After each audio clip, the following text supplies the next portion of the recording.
Welcome, everybody, to this very, very special edition of Two Shots. I am your host, Jason. Hey, Mike, what's up? It is great to see all of you, international and local, and Patreon subscribers, OnlyFans subscribers. Thank you all for your patronage and all of your countless donations that we have received. We love each and every one of you. Thank you all. Today is the day that we finally get to discuss AI. No, I'm joking. This is the Wizard Metal Cast. Yep, Wizard Metal. All of you folks all of our loyal subscribers out there have probably heard us talk about Wizard Metal many times, usually laughing and usually as part of Jason making fun of me. Very much. So before we get too far into it, yes, we got a ritual, and we have our shots. Today, right here.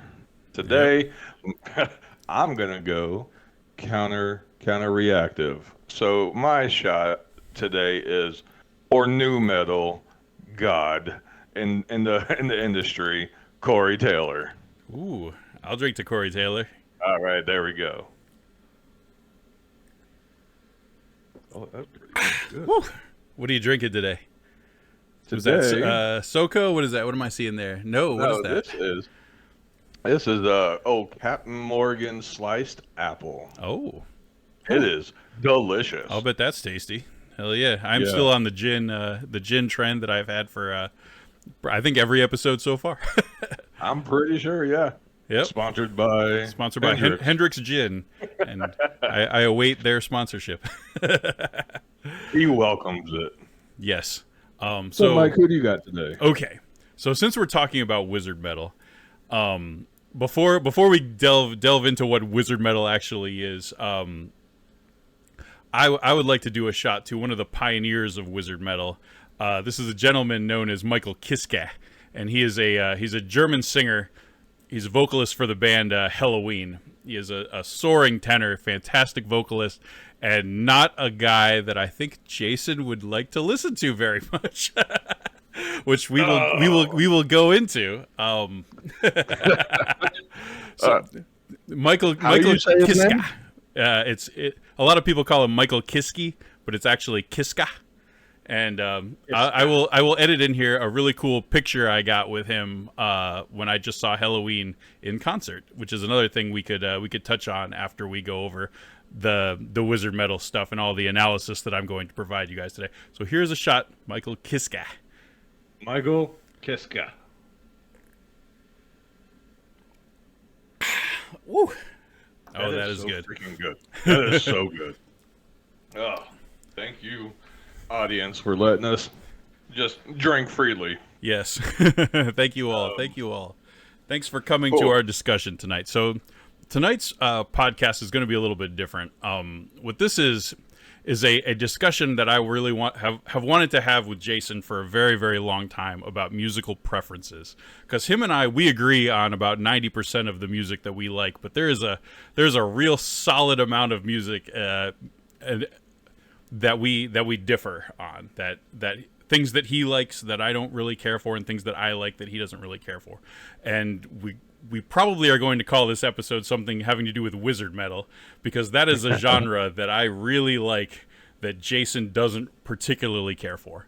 And I guess defining Wizard Metal for you guys, which is a little bit tricky, as I found out in talking with Jason, it kind of is related to power metal, which is, generally speaking, soaring vocals, fast sort of guitar stuff. Not sorta. So, well, it depends, because we went over a few of these things, and some things that I thought was Wizard Metal. So basically, power metal is the genre, and Jason calls it Wizard Metal. He thinks it's a bunch of fucking hobbits running around, fucking.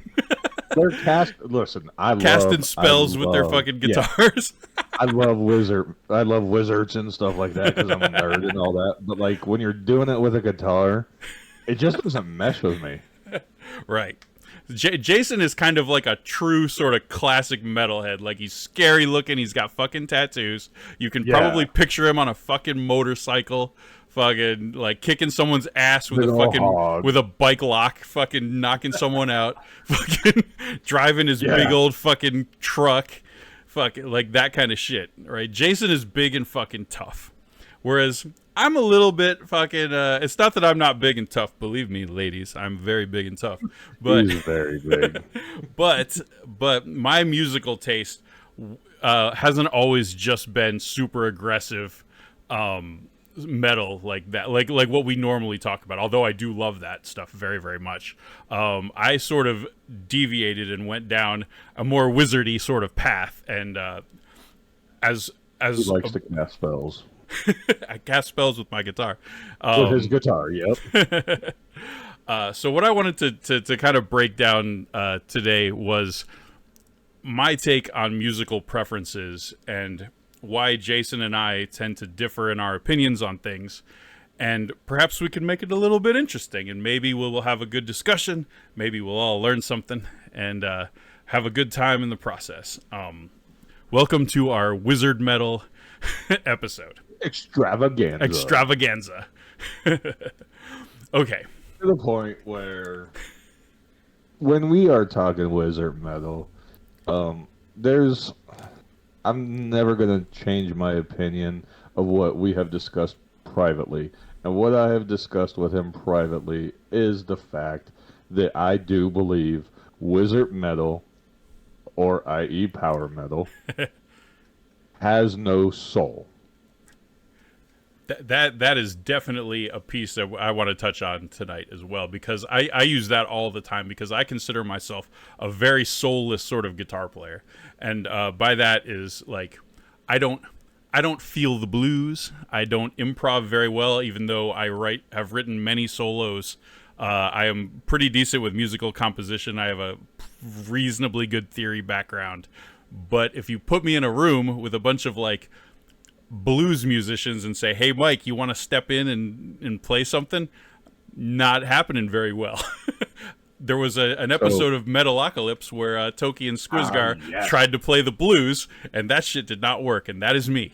I do, or not that blues is like the definition of soul or anything like that, but the ability to take emotions that are inside of my head and spontaneously put them out through my fingers into a guitar, does not happen in real time. It has to be. So let me say it like that. It doesn't happen in real time. I have to write things. Showing up to band practice, for example, like my ideal situation is I will have learned everything ahead of time. I will show up knowing all of my parts. I have no need for improvisation. I just want to play the songs, like that kind of shit. That is me. I am what we've been referring to this as soulless musician. Soulless. Yep. The soulless one. So I want to get into that. I mean, that's definitely the big hang up with me, because when you are, and I guess speed metal is actually the other genre that's mixed in with wizard metal. When you think speed metal, you think of like what? I think you said like 5 chords, right? Well, all right. So let me take a step back, because that's part of this topic. I sort of had an outline to work off of for this, and we kind of have to go over some background information before we can get into my musical breakdown part. The first thing I want to break down is what makes something kind of give us a happy feeling when we see it or we listen to it. And there's a lot of like sciencey sort of research that went into this. And one of the main things is when your ear is expecting to hear something and you hear it, it makes you feel good. That is like a general rule of thumb for giving ourselves happy feelings when we listen to music. Now, of course, it can be too much, where you like, I've heard this too many times, it's shit now. But most of the time, if you hear something that you know and that you are very familiar with, it will give you a happy sort of dopamine release in your brain. Yeah, absolutely. And that is really important to understand because of our backgrounds in music. So, for example, if a Metallica song that I know comes on the radio or something, or a Pantera song, or a song that I know very well, I'm like, ooh, oh, this is great. I know this song. Even songs that I've heard like a million times. If I'm like at a house party or something like that, and a Metallica song comes on, I'm like, ooh, yeah, all right. That's good. That's You're good. throwing up the horns. Throwing and up you're the all horns, excited, baby. Yeah. It's like, ooh, who's managing this playlist? I'm get that guy a beer. All good. So a lot of that has to do, or really kind of sculpts our musical preferences. It's the same thing. And I want to take that a step further, and I sort of was calling this the beer problem. And so here's what I mean by that. Most people, when they get started in the world of drinking, don't like beer, and then they have a few of them, and then they sort of make themselves like it a little bit, and then they love it. You kind of have to be exposed to it, and then you kind of get acclimated to it, and then you, in the same way that when you be musical familiarity can give you that dopamine response, like something that it works with taste, it works with, and then the feelings that are associated with beer, like happy drunk feelings, all adds up to, oh, now I'm a beer drinker. Whoa. All right. I have to intervene there. Now I want to say, like, yeah, some people have always liked beer or whatever. Like, yeah, there's obvious exceptions, whatever. But Or all right. you drank so much, or maybe now you don't like it, beer. but you're numb to You're it, numb to it. and then you're like, Yes. I love beer. Well, how about like smoking cigarettes, for example? Now you're addicted or whatever. The taste of a cigarette would usually gross someone out, and maybe now you are acclimated to it and you like it, etc., There you etc. Okay. But the same thing works with music. So, you take your average Joe off the street that never has heard death metal before, play some death metal, and he might be like, what the fuck is this noise? This is bullshit. Whereas if you take Jason and I have a refined ear because we have been exposed to a lot of this music, and now we have preferences that we have cultivated over the years that make it so we can like death metal and things that your average Joe might be like, this is just noisy bullshit. We have exposed ourselves to it, and sometimes purposely. I remember back in the beginning, I was like, this kind of sucks or whatever. I was, a little kid. And then it was like, wait, maybe I like this now. And then like you start hearing the same songs, and you kind of build up like a preference for it, and then you start to like it. And that was like a lot of the music that, like the harsher stuff or whatever, you kind of, or I kind of like made myself like it. Now I love it. And same thing with beer. I didn't like beer at first. Now I fucking love it. I don't smoke cigarettes, but if I would have made myself like cigarettes, you take your first hit off a cigarette and you cough for fucking 2 hours. It fucking sucks. But then you do it a few more times. Eventually nicotine hits you and it feels amazing. And then now you're like, hooked. oh my you're God, hooked. my lungs need this. Mm-hmm. Yeah, it's pretty much, okay, I got you. So I want to make sure that baseline has been set, because we have preferences that have been instilled in us based on our own musical choices that we have then cultivated ever since we were kids. Because I know you've been listening to metal for a long ass time, just like I have, since Absolutely. we were kids. Yes. And that a lot of that is where our preferences are kind of rooted in. I want to make that So they get that refined. point first, where they have started to become cultivated. All right. So one of the ways that Jason and I branched off is he never really got exposed to any of the power metal-y sort of stuff, through no fault of his own. In the same way that, maybe I had to teach myself to like death metal, he would have had to teach himself to like power metal, and he just never took the time to do that. I'm not saying that's is or is not the reason why, but I'm saying that's definitely a part of it, that sort of thing. So, and there's all kinds of other things that. So I've had this discussion with other people. So the Nirvana discussion that we've talked about, there's a reason why I mostly like Nevermind, the album. And that is because I learned a lot of it on guitar. I was exposed to a lot of it. And I'm familiar with that stuff, but I don't really care for much other Nirvana stuff, and there's a ton of stuff in that genre that I do not like. But specifically Nevermind and Dookie from Green Day, like there was a few of these like sort of alt rock albums, and They Might Be Giants, for example. Like stuff like that is because I was exposed to it, and I have a lot of that stuff kind of burned into me, and so I have preferences for it. So I want to get this part of it out of the way, because I think our exposure to it and our choice to like re-listen to things and build upon that has really shaped our preferences over time. I just wanted to cover that point, and I'm not saying that is the end all thing that is happening. Yeah, here. I just want to cover this one. I mean, I already have so many arguments just on that point.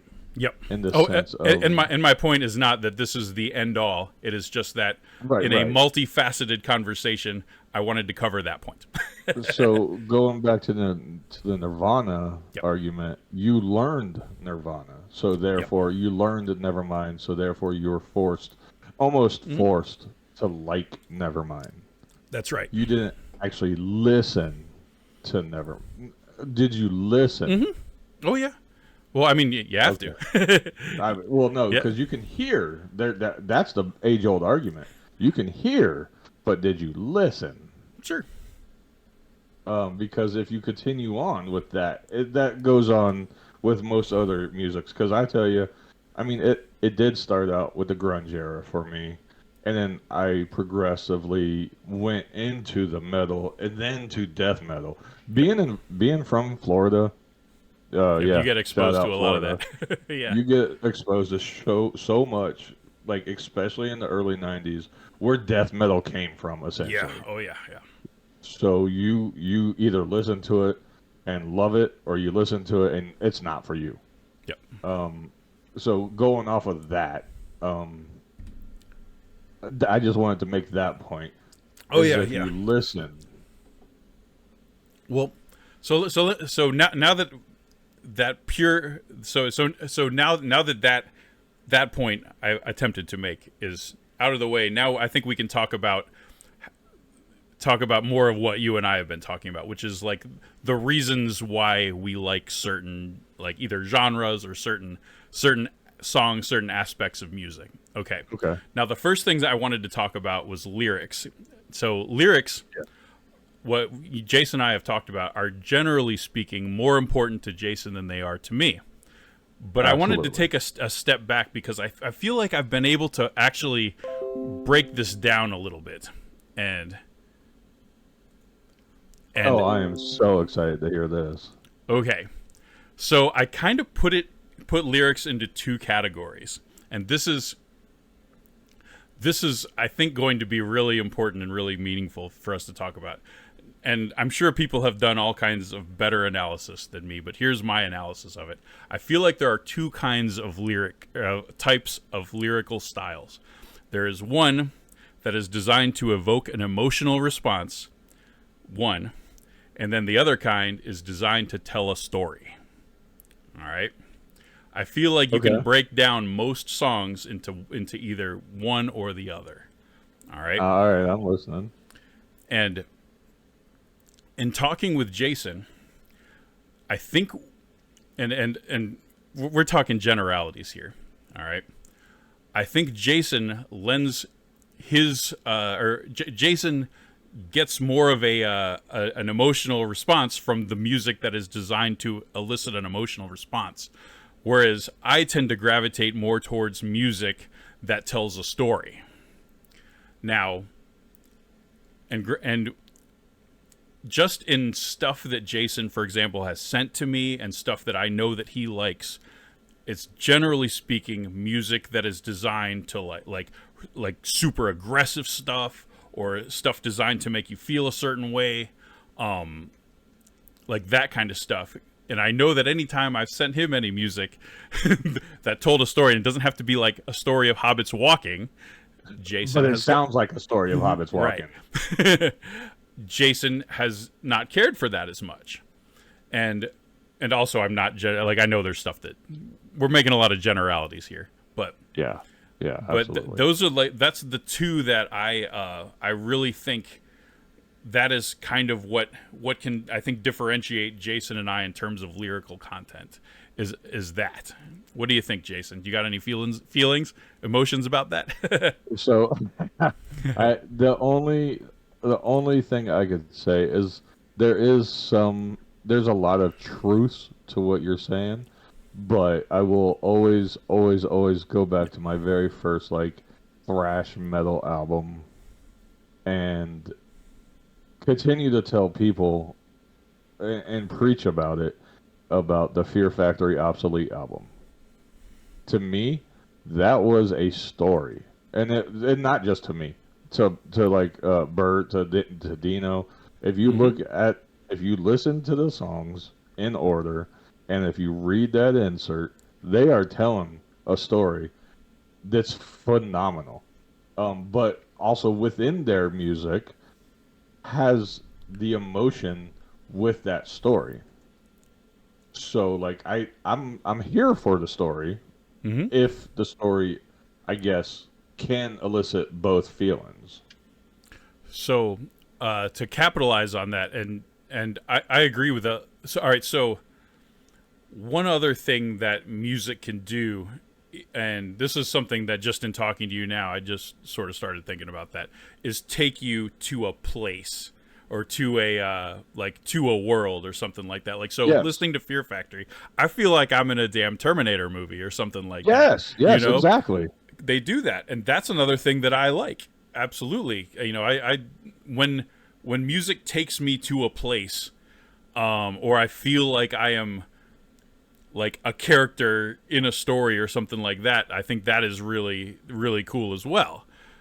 As opposed to telling a story, if you put me in the story, I think that is something also This is where worth you're going to have to considering. dig down deeper because I don't necessarily understand the difference. Because you're Okay. right. Fear Factory will put you Hmm. will make you feel like you're in Terminator. Yeah, yeah.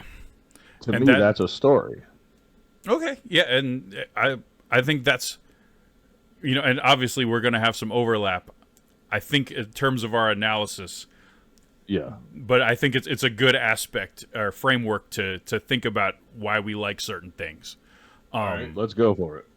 Yep. So I think lyrical content, whether it's making you feel an emotion or taking you to a certain place or putting you in the frame of mind of a character or telling a story, for example. So, and when I say telling a story, Jason doesn't like the story of the hobbits walking, where like oftentimes with a lot of the power metal songs, and to criticize my own genre that I'm advocating for here, a lot of the music is done from a perspective of like a bard telling a tale of a of a thing happening, and Okay. you can be Yeah. quite disconnected from that as opposed to listening to, for example, like some Fear Factory lyrics, because a lot of what Fear Factory does is they write lyrics as if they are the character is the one that is talking and saying the lyrics or Yes. going through the thoughts. Yes. And in power metal, it is oftentimes, now obviously millions of exceptions, please don't crucify me here. Oftentimes it is from the perspective of someone narrating a story, and that makes it more disconnected from the listener, I think. And that could be part of why Jason gets kind of turned off by that music. Part of the reason. You have any I thoughts mean, on it that? sounds legit. Like, I like your assessment of the Bard, because yeah, like if you go to like I don't know, let's talk about the new D&D movie. There's a Bard in there, right? Yes. Like he's telling a story, but he's telling a story that isn't necessarily pertaining to the actual adventure, I guess, right? Or if he is, you're not in that adventure with him. Right. And I think what the music that Jason gravitates towards more is when he is fully engaged, as if he is like participating in the music. I think, Yes.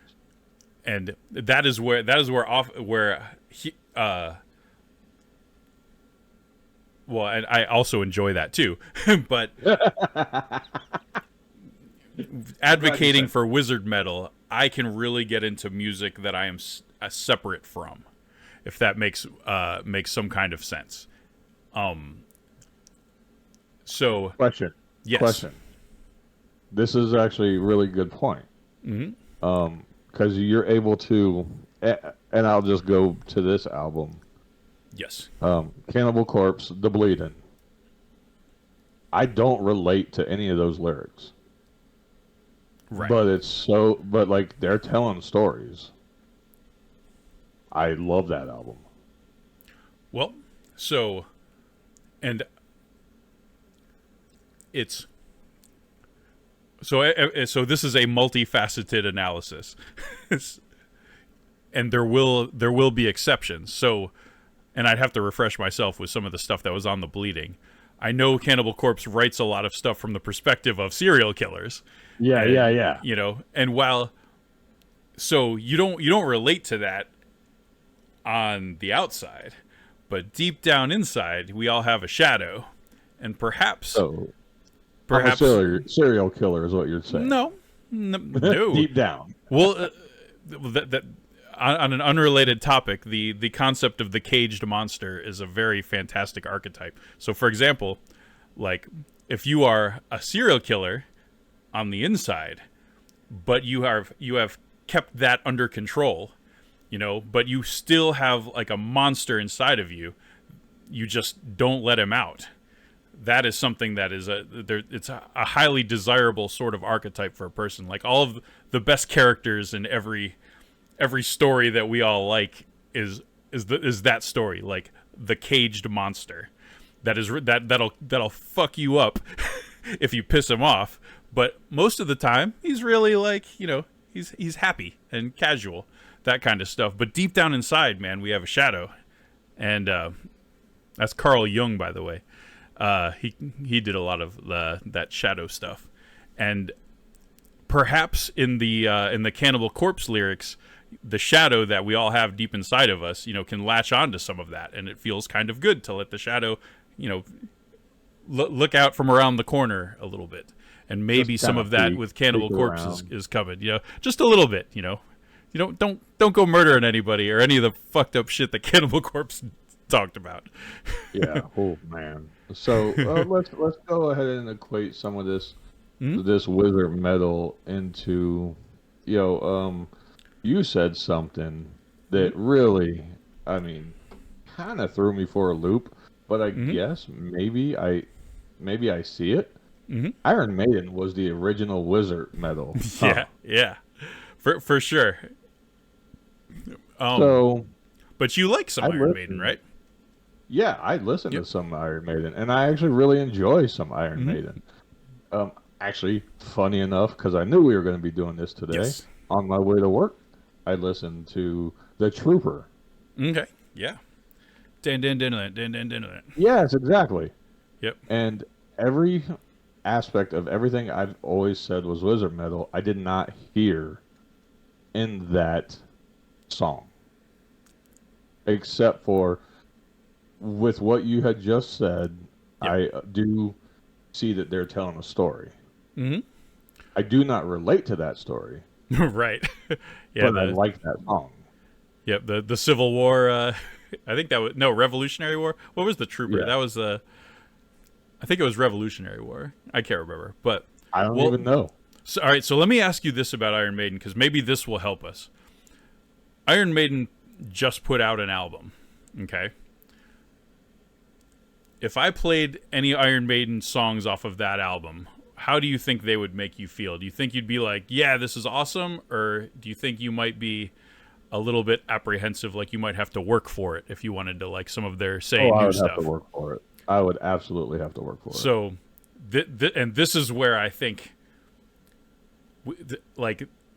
and so the stuff from Iron Maiden that you do like, like the Trooper, for example. You probably like, you know, any of the classic Mark of the Hallowed Be Thy Beast, Name, Mark of the yeah. Beast, any of that Yes, stuff. exactly. Those are songs that you have acquired the taste for, I think.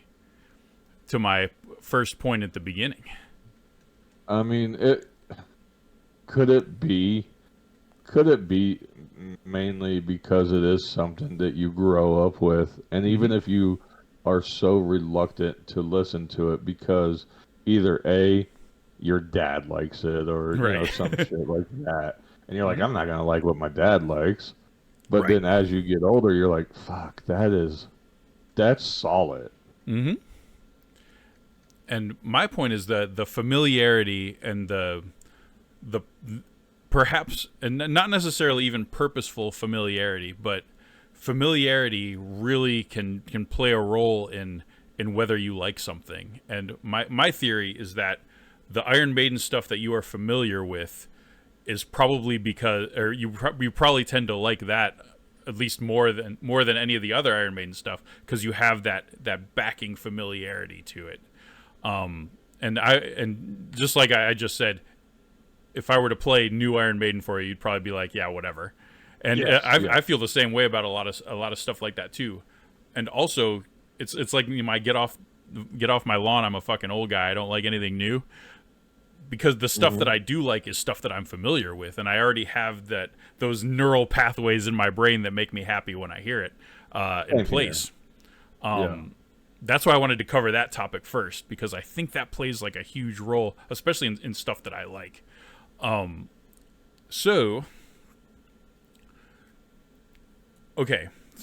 So I think we touched on a good point of lyrics that like immerse you into, like, whether they be a world or a character. I think Jason gravitates to. So to make music easier for Jason to like listen to again and develop familiarity, if it's doing that, Jason is going to be more likely to listen to it again. But now I wanted to talk about musicality. So I covered my familiarity.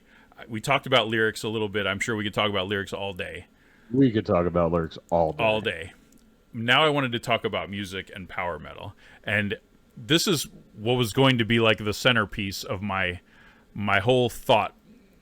And I'm going to get a little musical and a little nerdy for you guys out there. And the problem is the power chord, the fifth chord. If any of you guys are familiar with music out there, you would know that a fifth chord is the first note and the fifth note of a scale, and it omits the third. And the third is where we derive our happiness or our sadness from.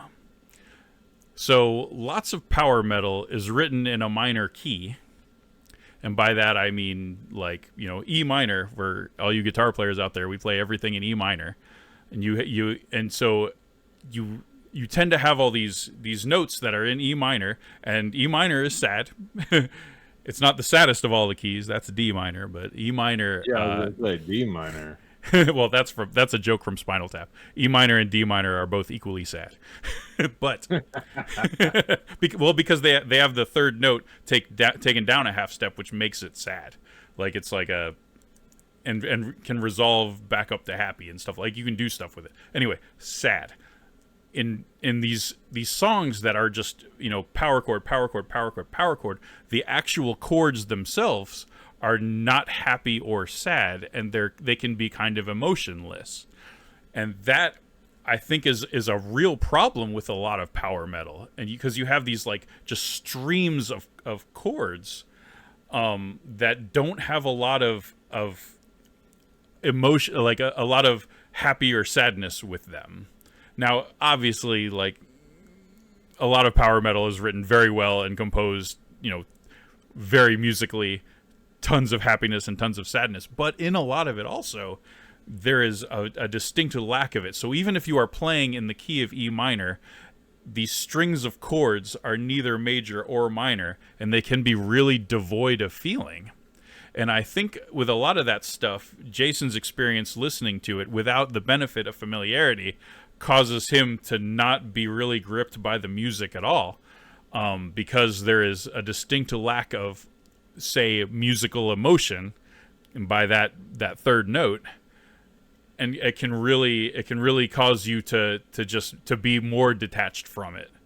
Yes. That is my musical theory. Is that power metal has tons of that, and like the speed metal and a lot of stuff like that, can be devoid of emotion because of all the damn power chords. Power chords are great, by the way. They sound awesome, and use them all the time. Guitar players, they're great. Of course you will. Every guitar player does. Or don't, But because you want to have some emotion. That's going to be the age-old argument. So what you have to do if you are playing some of this stuff and you're playing like tons of power chords, you have to ensure that you are still taking advantage of the key that you are playing in. So if you're playing in E minor, you have to and you're playing a bunch of power chords. If you are going to ensure that emotion is conveyed, like happy or sad, you have to manage that third in some way. Otherwise, you will be devoid of that musical emotion there. And obviously there are tricks you can do and stuff like that. And I'm being very, very simplistic, but I also know that I've seen it where the power metal in the classic key of E minor doesn't make you feel anything musically. It doesn't make you feel happy or sad. It just it's just there as like a wall of like sound. Noise. Yeah. And it just kind of sounds like, sure, there are notes and rhythms and stuff like. And then I would like to combine that with the other problem with a lot of power metal, and that's the boot camp booty camp problem. What? Right. So boot camp booty camp was coined by this guy named Steve Terryberry a while back, and it's this drum beat. Can you hear that at all? Probably not. Is my noise canceling good on my microphone? Let's see. Yeah, it was good. Probably can't hear that either, can you? Shit. Our audio technology is too good. All right. Fantastic example, Mike. Yep. So, boot camp booty camp is let's see. The drum beat that happens in every single power metal song. Think in your head, boot camp, booty camp, boot camp, booty camp, boot camp, booty camp.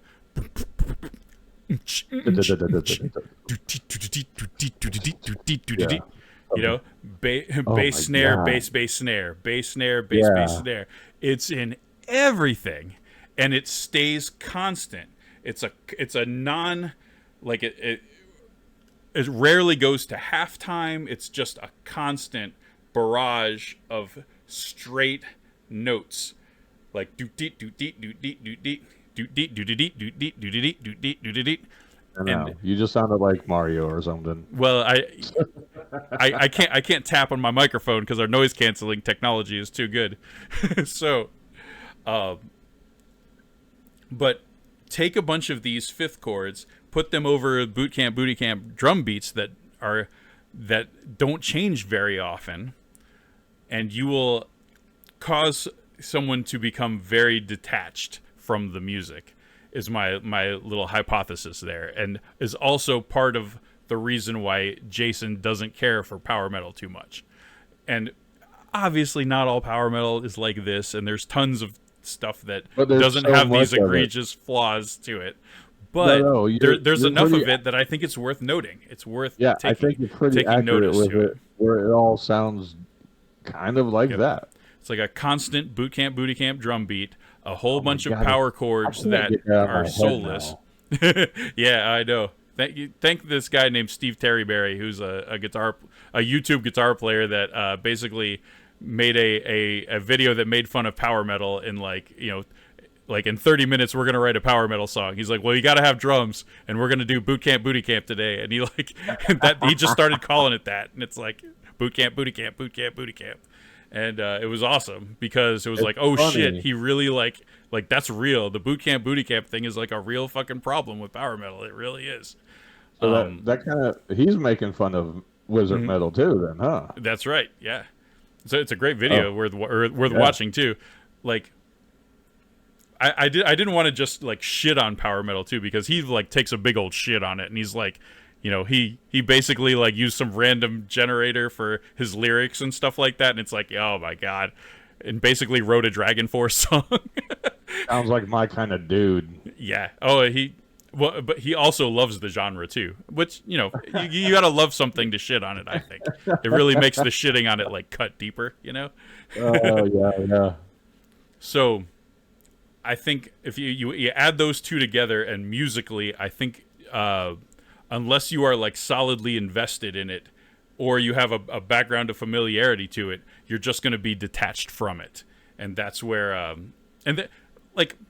so that's my musical take of why it can be difficult to feel attached to power metal stuff, is because of the chord problem and the booty camp problem.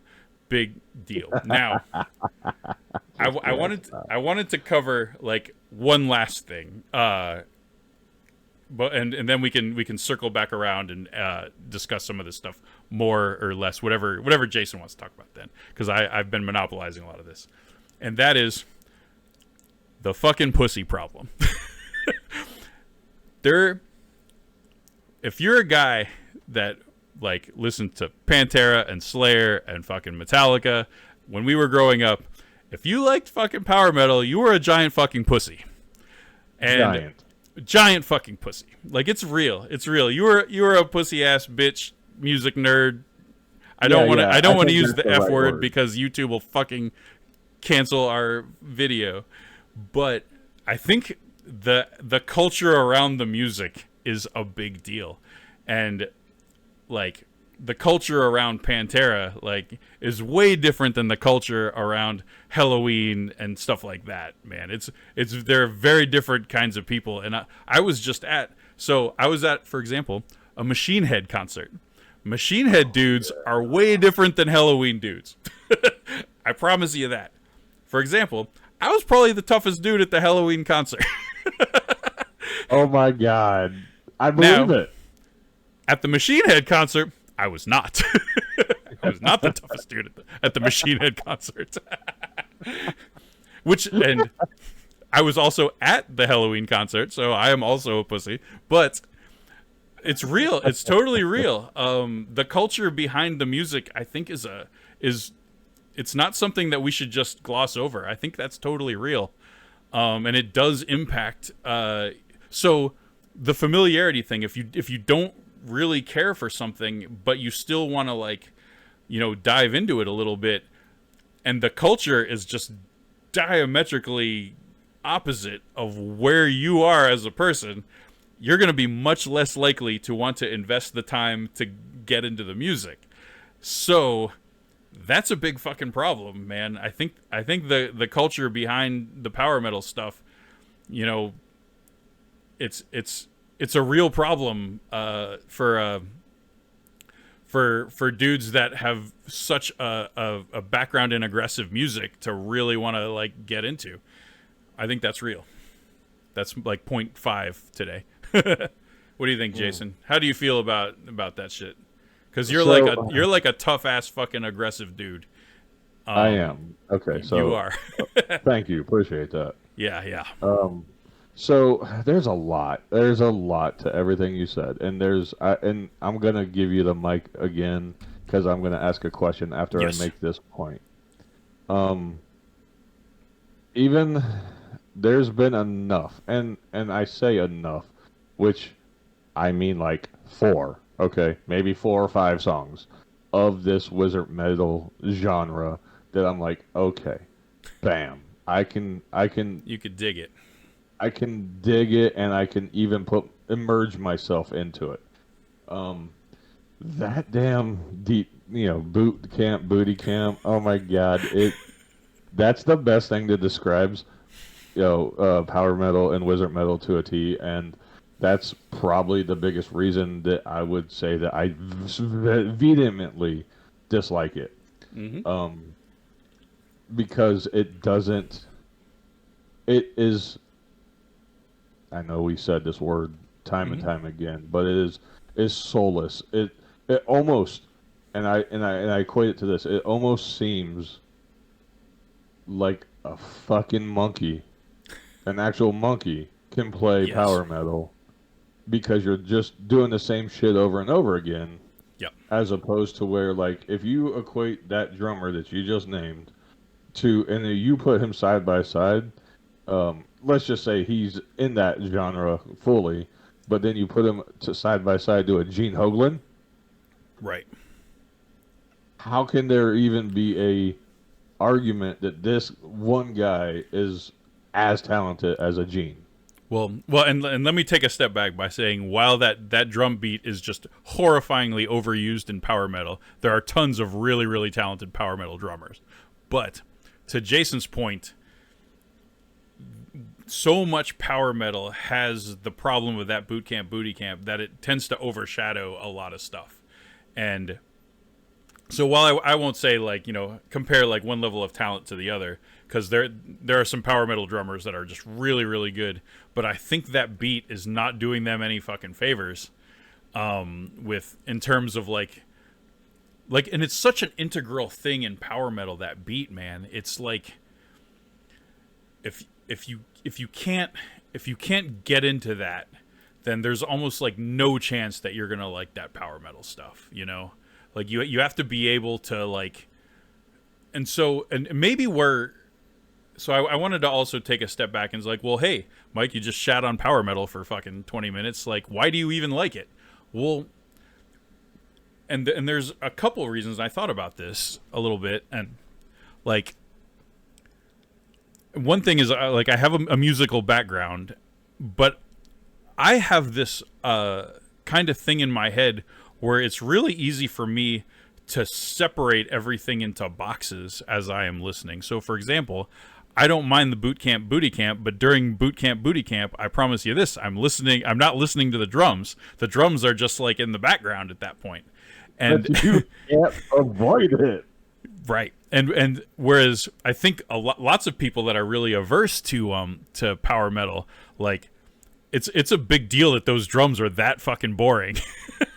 Like in a good chunk of the song, like that's it's not good. Whereas in the case of the stuff, and all, like,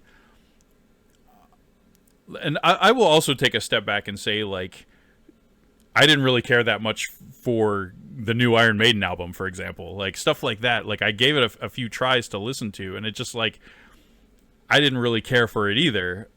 Because, like, but do I not care for it because it has, like, some musical flaws, which I think it does, or do I not care for it because I don't have the familiarity of the old ass Iron Maiden stuff that I like so much, to give me the benefit there? And, like, and also with the old Iron Maiden stuff is my familiarity with it inflating my opinion of it to a point where I don't want to say that because these are all just opinions, becomes, like, I don't want to say invalid or, like, becomes a bad take or anything like that, because I don't think that's true.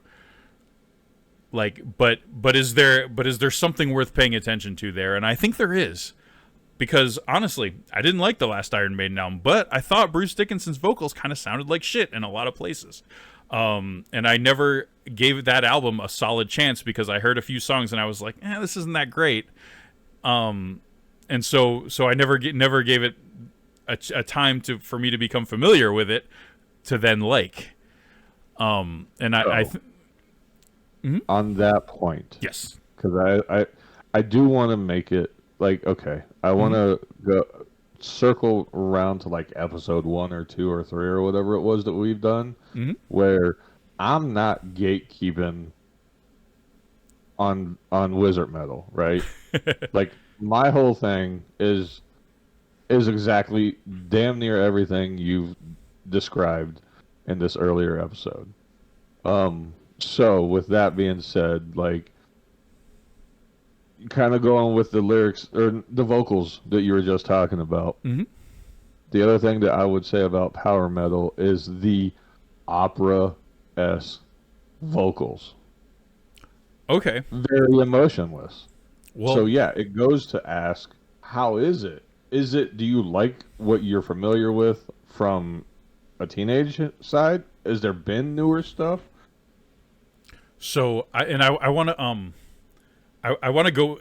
So I think what you just said right there is really interesting, and I think we can dig into it just a little bit. And here's what I mean. I think operatic vocals. So there's and by operatic, typically what is meant by that is like a really wide vibrato, and tenors that can hit notes that are in the fucking stratosphere, stuff like that, and a lot of like vocal kung fu that is really top notch stuff. Like I'm not like Jason, I think respects the work and effort that those guys like have spent cultivating that. I know you do, but and I think this goes with all the things we've been talking about tonight. It is very far removed from us, so like we're not singing like that. No. We're not like that's a different dude from a different world that we are not attached to by default. And so it's yet one more way we are detached from that kind of music, especially in the case of Jason, who has a much different musical background than I do. Whereas like I've been around a lot of that stuff, and I've been around like a lot of really talented vocalists and stuff like that. So I'm much more like entrenched in that, and those kind of power metal vocals, the soaring tenors like that, I'm much more familiar with. So that I'm not as detached from that as I think you are. Does that make sense?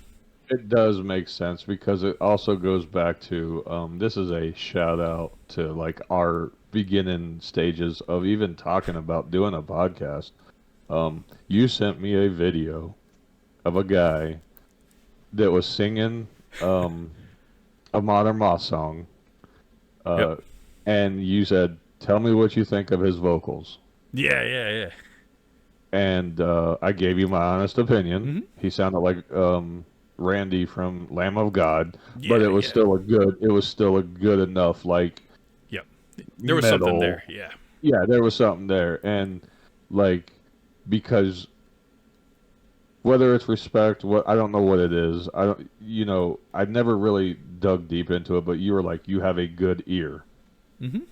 And so, like, I can respect the hell out of some of these vocalists.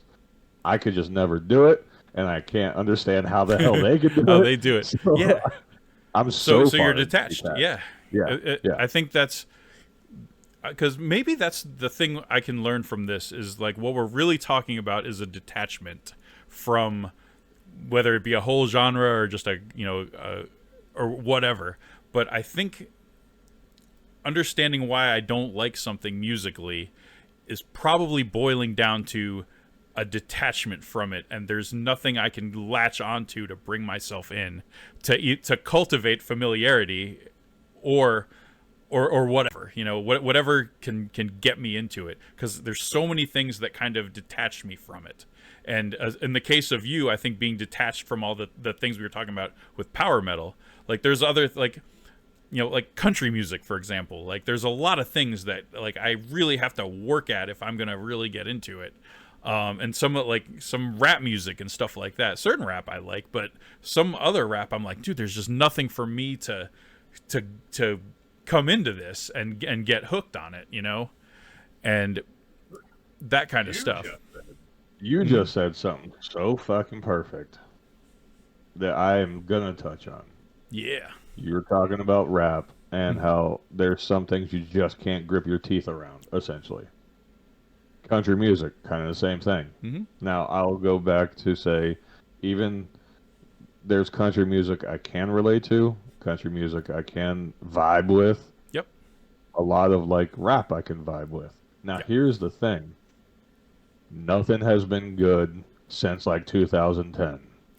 In any freaking genre, except for it feels metal. Like that, dude. Absolutely. Yeah. It fucking feels like that. Really where I'm trying to go with this. Like, I mean, on a later episode, I do, just like you broke down all the wizard metal stuff, I want to go and I want to break down the new metal for you. Ooh, and like, please do, yes. Really go into depth of like some of these, only a couple of these bands that are, I'm like, holy shit, why do I like them so much? Yep. But like going back to that rap and country thing, you can only rap about, being from Compton so much before you're listening to the same thing.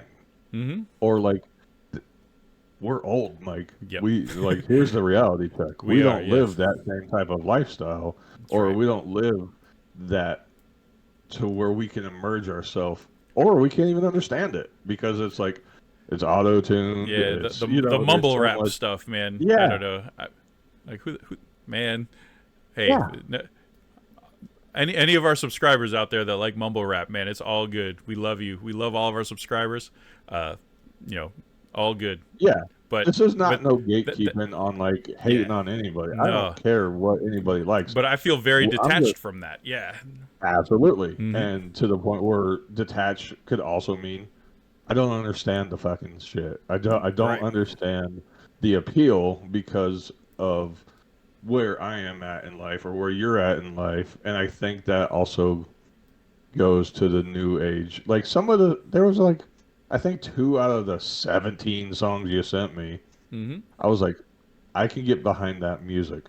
The lyrics wasn't a little good, or the vocals wasn't too good, Yep. but like that music wasn't full blown wizard metal. Now, when I think Yeah. back at like Manowar, and I will use them until the day I die. Yes, I'm an American. Yes, I like women. Yes, I am a nerd.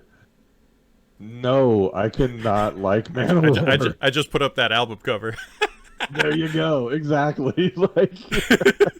and that is the reason I love Manowar.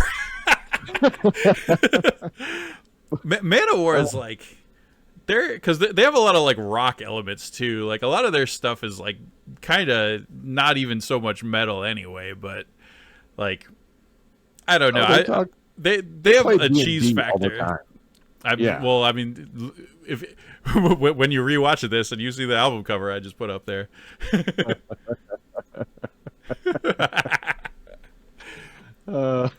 But yeah, I mean, it's like I think I hope we've done a pretty decent, or a pretty decent job of articulating why we like and don't like certain things, and I do really think it boils down to just a separation and a detachment from specific genres and stuff like that. The one thing you didn't do, and I want you to do it for the audience. Yes. I need you to tell us why you like it. How did you get into it? Okay, and I'm so this. I've spent a lot of time thinking about this too. Like, why do I actually like it? And why I like lots of power metal, it actually goes back to pop music. So, and by pop music, I mean like bubblegum pop music. Like, there's a reason that pop music is very popular. All right. I see what you did there. Right.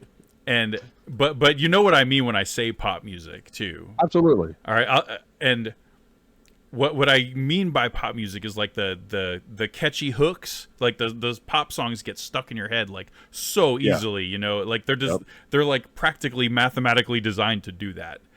Yeah. I've always referred to it as pop sensibilities, and one of the things that I think a lot of like metal was really lacking was pop sensibilities, and by that I mean like catchy choruses, things that get stuck in your head, so things that are musically appealing, and by that I mean like in the same way that like pop music is musically appealing, or certain say classical music is really appealing. Like there's a lot of classical music that you've heard and like you immediately know what it is and you love it or whatever. Yep. Like that's all like really like really strong hooks, like really good composition and stuff like that. And power metal does have a lot of that.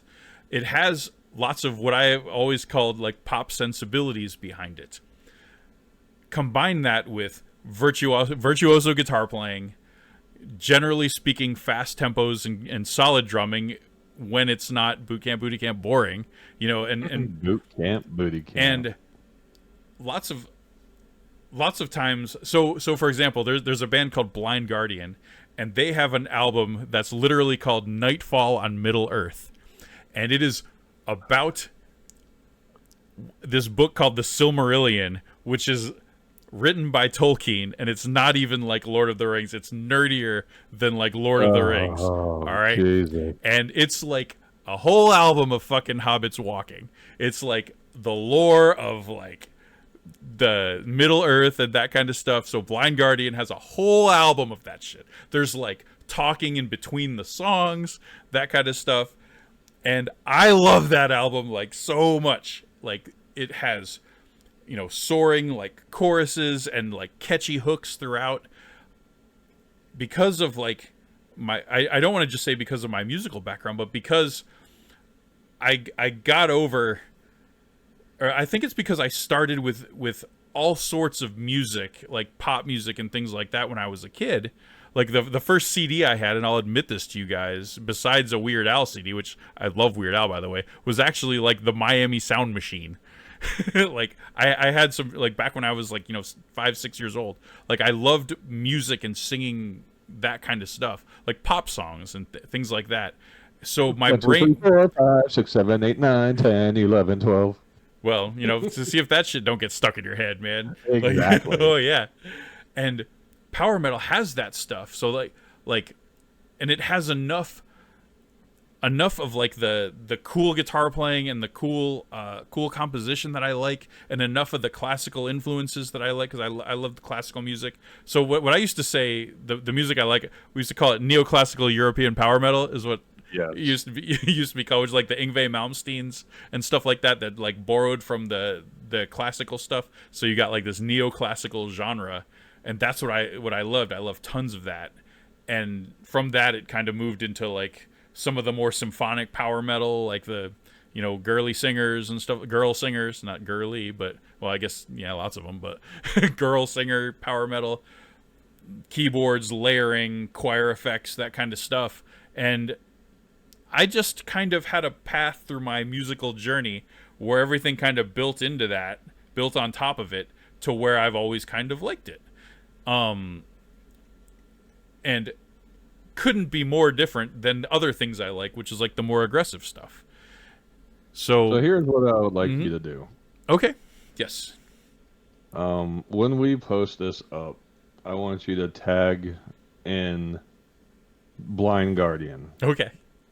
I want to do a homework project for myself and our audience, if they choose to, because Right. I don't know what we have. You know, we have probably a wider range. Well, we're right. We're just short of like 900,000 subscribers. So I imagine there's a few of you guys out there that are probably gonna go and do a little research on your own based on what we've talked about today. And I think that's exactly what we do. This go around, I think we do that. I want that Blind Guardian All right. up as a, hey, check this out, to see what you think. See if you agree with Mike. Yep. In that aspect, because I will really link two Blind Guardian songs from Nightfall on Middle Earth. I will put them on there in the description of this this video when it goes live. Because I do think that that's going to be a good project. Yep. And it's not, like I said, it's not a gatekeeping thing. Mike's going to like what he likes, even if it's wrong. But well, and I will also link to Steve Terryberry's video that like shits all over it, Yes. like really like drives home the points that I was making today, especially in terms of like the musical composition and how simplistic it can be if you don't put some extra fucking effort into it. Yeah. And so I think that right there, I think that's going to be a fantastic way to really end this. Because like, or, you know, cause you gave your whole description. I loved it. I did. I thought a lot of it made a lot of sense, which is giving me the idea of when I come around to my descriptions of new metal and everything, how I'll describe it. Yeah. Hopefully it's going to make sense to you. Because I will still go on my gravestone, wizard metal and power metal is soulless. That's going to be my take on it. Yep. I loved it. I thought it was a great episode, Mike. I think you did do a great job of breaking down. Unfortunately, because I do think we're coming close to the time. Or way past the time. We probably are. Yeah. I think Yep. in a later episode, or We even can if we do a revisit some part of this. two, Yeah. I want you to. I would love to hear your love, your passion for it. Mhm. Like I heard your psychiatry at best. Yeah. But Okay. what I want to hear is why you're so passionate about it, because I do feel like Sure. you are. Oh yeah, for sure, for sure. And yeah, we'll do a Wizard Metal revisited episode later on, and I'll swing back around, and we can go over some stuff like that. Like I'll do it from the standpoint of like a true power metal fan. I'll wear a fucking power metal shirt or something. There you go. Yeah. Fucking- and talk about it like that from a less detached standpoint that I tried to be detached. So Yeah. as No, a power you- metal you- fan, fucking yeah. You did a great job of shitting on it, but I want to hear the positives from you. Yeah. So I think that's great. So on that note, you guys, what an interesting show. We will talk at you guys next time. I think we're gonna be talking some sports next time for you. Yep. So until next time. Till next time.